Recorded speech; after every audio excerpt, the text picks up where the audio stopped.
West Week by the Pacific Design Center. We are so excited to be a part of this. I'm Jennifer Convy. I'm the host of W.I.LD on Design, and I'm director of Women in Luxury Design, Los Angeles.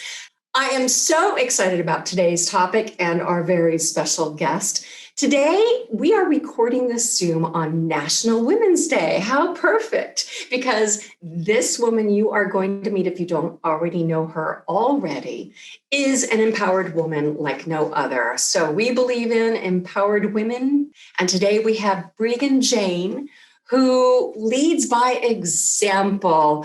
Breegan Jane, she's a dynamo and she has a very full life. She is a Los Angeles-based interior designer, author, philanthropist, serial entrepreneur, and a mother of two small boys.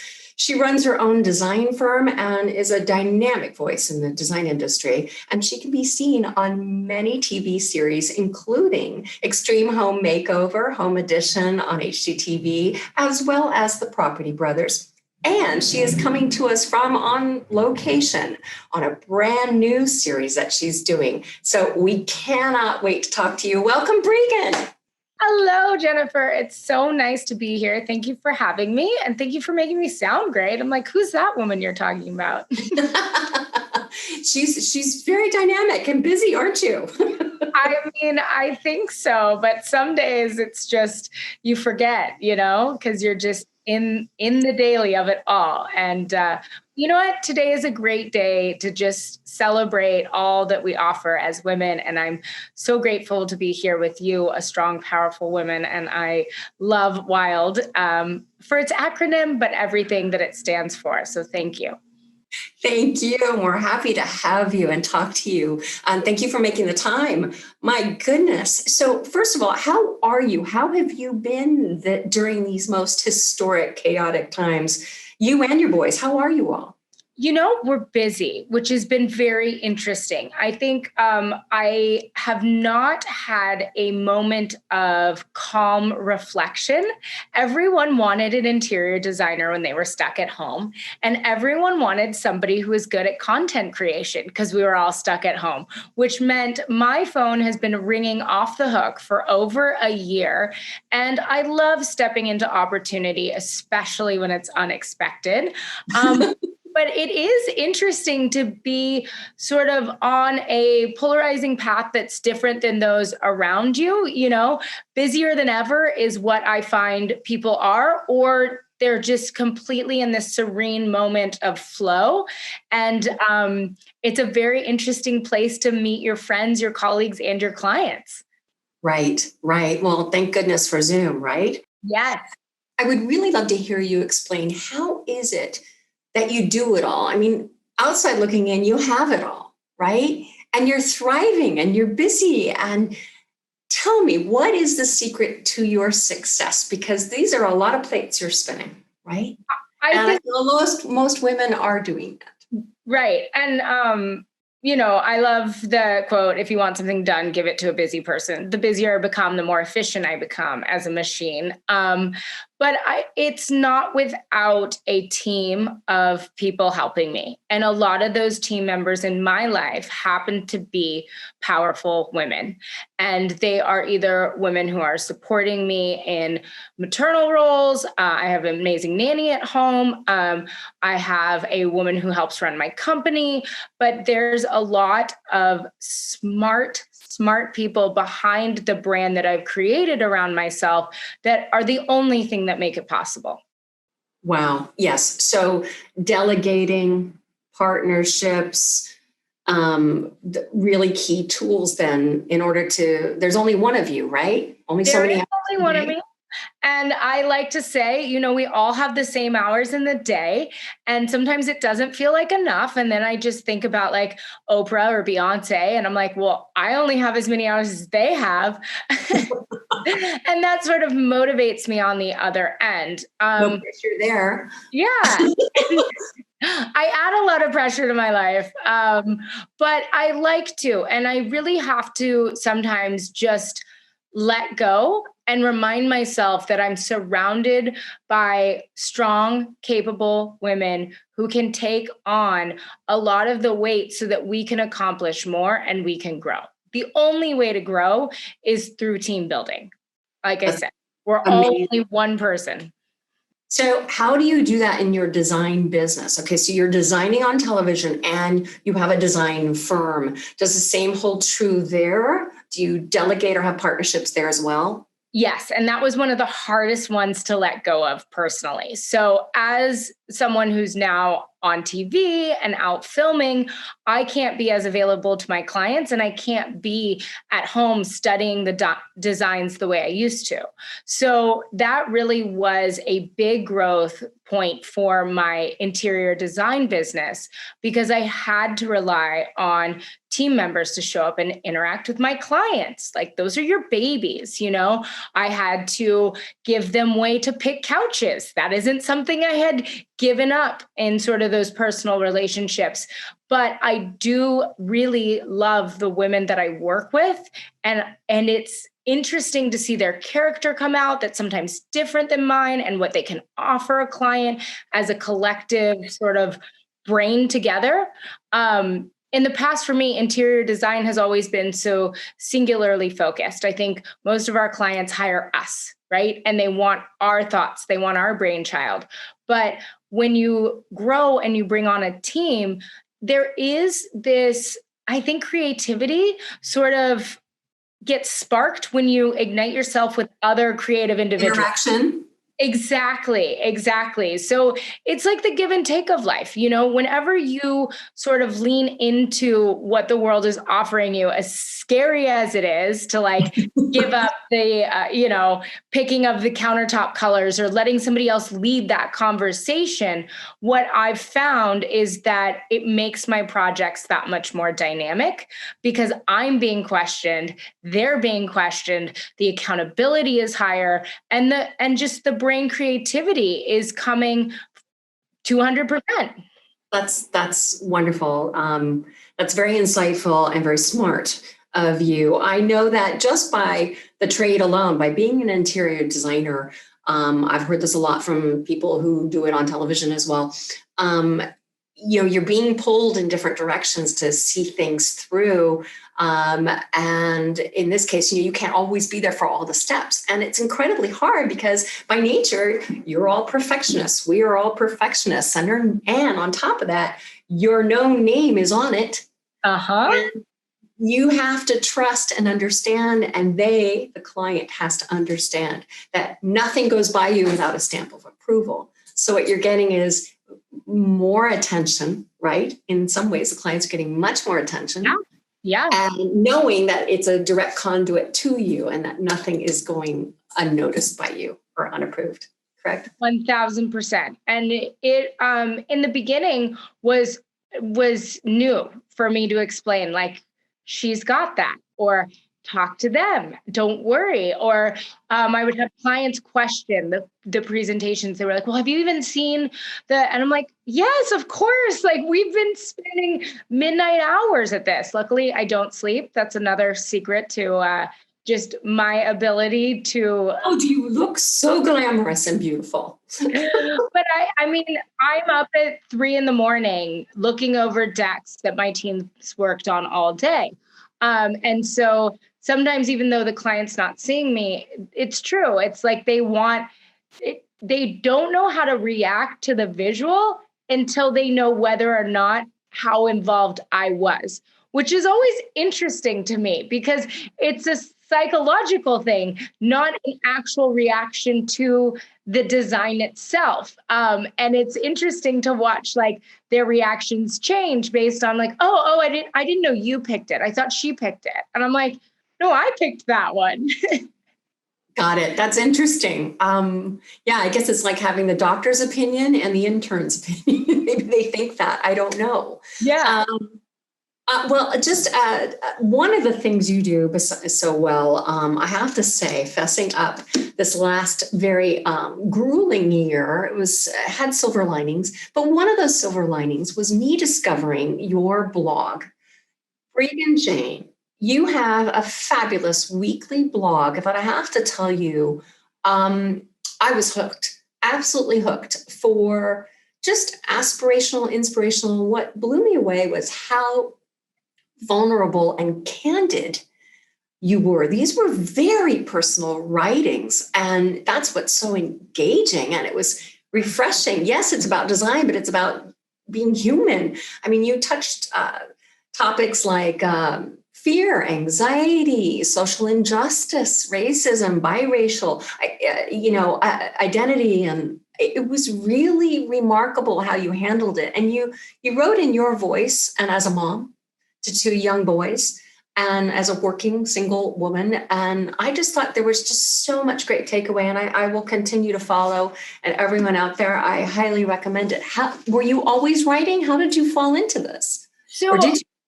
No, it was actually, it was intentional. I actually think I started the blog sort of on a weekly basis when I was going through a divorce. And I think that I needed a place to have a voice. And at first, my voice was quiet, and it wasn't that vulnerable. And then every once in a while, I would come out with something that I really wanted to say, and I'd be super nervous to say it. And then that was the one that everyone would email reply to. Everyone would inbox me about. Everyone would be like, oh my gosh, me too. I understand. And you should try this. Or it was just that community aspect of actually being vulnerable. And like the anxiety one you talk about, like I wrote that blog post, I think this last year, and I was nervous about it. I always get nervous about the ones that are the most personal, Most revealing, most vulnerable, right? And that was another one that this year was another reminder of anytime I go really honest and anytime I go really vulnerable, I seem to be rewarded by my audience and encouraged to do it over and over again. But it still is not nerve-wracking. I was like, oh my gosh, is this going to be the post where everyone thinks I'm a crazy person because I have anxiety? But that's not the case. But you do it anyway, and that's the key takeaway. You can play it safe, and you didn't reap the benefits of sharing. And when you really do share and come from a place of authenticity, which you are, you exude that. It resonates with people. People know you can't phone it in. They know if you're being authentic, and if you're doing it right, there's going to be the human universality of everyone relating, right? Yeah, I encourage everyone to try it. It definitely was a trial and error build out for me that grew because I was willing to be vulnerable and fail. And sometimes things that you think are planned out perfectly, people don't respond to. But when you lean into those most honest parts of yourself, as hard as it is, it's been very interesting for me to see people react to that. Right. You're also a book author, more writing. You have a lot of tools in your shed that you are really, really honing in. Tell us just a little bit about that book and more on the way, right? Yes, there is another one on the way. So I love Carby. Carby is a little piece of carbon who gets stuck between a rock and a hard place and ends up a diamond.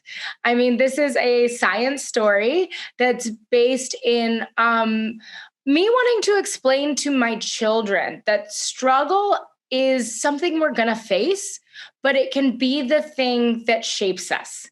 And I just didn't see that story being told readily available to young children. I think as adults, we're always like, oh, you're going through it. You're going to have blessings on the other side. Something's coming your way. But with kids, we often are like, oh, I'm sorry you're hurt. I don't want you to hurt, or I don't want you to have a bad day. There's a protection mechanism that's, of course, appropriate at sometimes, but there's other times where you're like, yeah, it's hard to learn to tie your shoes. You know what I mean? Like the things that are tough, you're going to feel awesome about accomplishing, or, those times where you really, really feel down. So yeah, Carby is just a little character from my heart that I brought to life. And I'm so glad he's here for everybody. How fabulous. I can't wait to read it and see it. I think it's awesome. That's terrific. I want to ask you now, I know you're a native Californian. You're a beach girl. You're from Hermosa Beach. I am. I'm a California girl too, by way of New York. But anyway, No, I loved hearing that you actually started in fashion. You've Mhm. had serial careers and projects, but you started in fashion quite successfully. How and why did the transition come to interior design for you? How and why has been a long road of, I think, finding my purpose. And I just want to say there was a moment where I felt discouraged by the fact that I wasn't finding it and I didn't know what to do. And a good friend of mine said to me, well, if you can't figure out what you want to do, why don't you just try a bunch of things and figure out what you don't want to do? And then hopefully you'll land on what you did. And that's exactly how I feel now. Like design is my purpose, meeting my talent, meeting opportunity, meeting timing. Like it is so soul filling. But those talents were used in other ways really early on. And I started a clothing store at 18 years old. Because I had a modeling career. And so I was a young kid. And so I'd had the ability to sort of like self-invest and start this clothing store. And it was great, but it was in the same town that I grew up in. It was lovely, but I think we all go through changes in life where, I realized I loved doing the store window. Like my friends would find me all the time, like as they're young and just letting out of parties and walking by me downtown. And I'm up hanging, balloons from fishing line because I want my sale storefront to be perfect. I also redesigned my whole store and all the cabinetry and all the, and I should have known then, right? Like I should have known. But No, the same talents lend themselves to visual representation. You know what the I mean? visual Like representation. What are the similarities to design and fashion? Would that be it? math, visual representation. I think I want to help others express themselves. I do think that both those jobs serve the client more than they serve you. If you're designing for somebody else, you have a vision of what and who and how you want them to feel in your outfits or, Right. when they leave your store. And for me, it's the same way with clients now. It's like, I'm not going to get to enjoy your living room. I want you to enjoy your living room, just like I want you to enjoy the jacket or whatever it is. And it's a very artistic job. There's a lot of similarities, and there's so many designers that I learned. I used to be embarrassed to be like, oh, I started in fashion. And I feel like it's everybody's story now. Well, you know Everyone's what? like, oh, me too. If I may jump in, I want to tell you that that is absolutely true. I'll verify that. I'm glad you brought that up because there are quite a few people that come, some very good friends of mine, very successful interior designers that had years of success in fashion. They brought their drawing and their creative skills and visualizations, right to it, and then their marketing skills as well. So yeah, you are not alone. You're individual, of course. Speaking of which, what is now, before I ask this, I know that you do a wide variety of style, but it definitely has a Breegan Jane, stamp on it.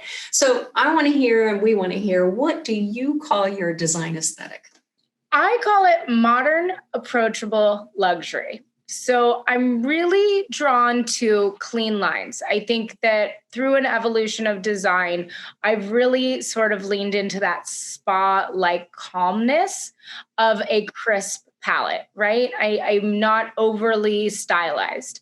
That being said, it needs to be approachable. The beach girl in me needs to be able to just bring my sandy feet in, dogs, kids, the whole thing, the mom life. Functionality is at its core of my design. People walk into my house all the time, my personal home, and they're like, you sure you have kids? And I'm like, yes, because I've designed my life to have kids. And honestly, everything's really white.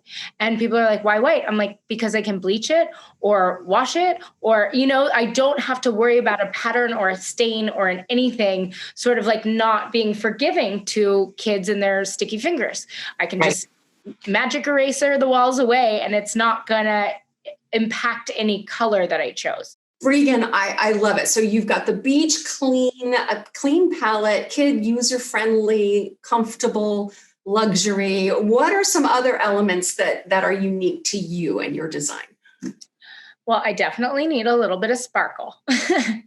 I'm that girl that loves gold and bling and a French castle.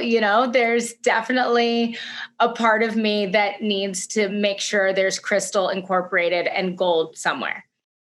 Oh, that's great. Yes, I've noticed that. It's beautiful. You do it very well. So it's got pizzazz, but it's understated. It's fabulous. I love a little sparkle. Many, many interior designers have mixed feelings about going on television. Different audience, different clientele, for sure, right? One is maybe more budget conscious and your real firm isn't. So I know that you have a lot of tools that you work with in this. What would you say to a designer that thinks, gee, I can do this and still run my firm? Doesn't your firm have to run itself? What would be your advice? What's your insight doing this, doing everything? Prepare yourself for the opportunity you want to take. So I did a lot of pre-planning and being available for TV work. And that came through team building, but that also came through a focus on branding when that wasn't necessarily a lucrative part of my business. I wanted to make sure that I was positioned in a way that if somebody were to see me and go, oh, we should put her on TV, I looked ready. And it was so interesting because for me specifically, that happened way faster than I thought it ever would have. But it wasn't by accident. I put the intention out there and made sure that I was ready for the opportunity if it were to come, and it did. Boy, did it. And can you go over some of those tools that you used for branding out there online? Because when you look at you, you go, well, of course she's on TV. So I allocated a budget for photography very early on to make sure that my content was always fresh and clean and was the vocal voice that I wanted to be from a visual standpoint. I also made myself do a blog a week for an entire year before I did a website spend. So as a glutton for punishment and big dreams, I made sure that I was able to keep up with the content before I went and bought the thing. Websites are not inexpensive. I needed to know that I was ready and committed before I made the spend. Wow. So those are great. That's so inspirational. You really, really planned for the success. You early on had goals.